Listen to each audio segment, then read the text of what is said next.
So it is kind of a popular question, like, what did Jane Austen look like? Everyone wants to see, and obviously the picture of Cassandra, as you said yesterday, we just want her to turn round in her portrait. Do you think the fact that she is so elusive and so mysterious, do you think that adds to her popularity? I think it does. And I think, the same, she is like Shakespeare in that sense, that we both feel we know them because of the wonderful works, but we don't really know them because we don't know that much about their lives.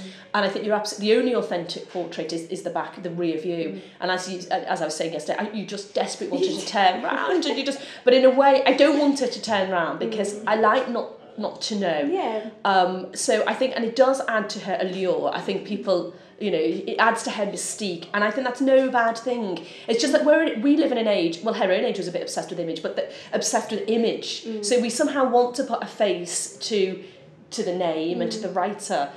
So it's frustrating. And in a way, when I first saw my portrait, I did have this stab of recognition, and I thought, I thought it really looked like her siblings.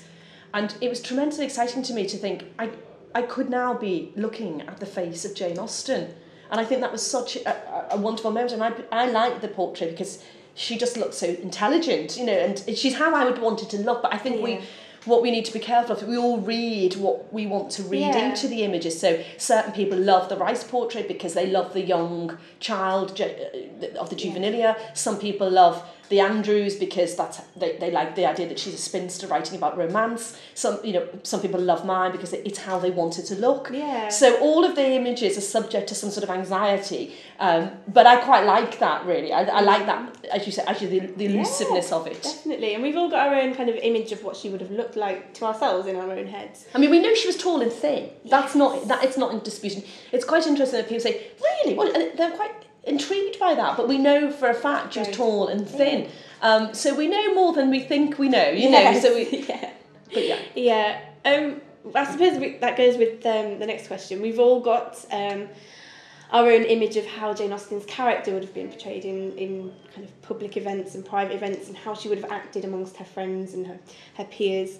But how do you think she would have reacted if she could see the stir that she's caused 200 years after the publication of Pride and Prejudice? What would you think? It's such a good question, and I like to think she would be absolutely delighted because it's clear she wanted to be taken seriously as a writer, and she wanted to earn her own living by her pen.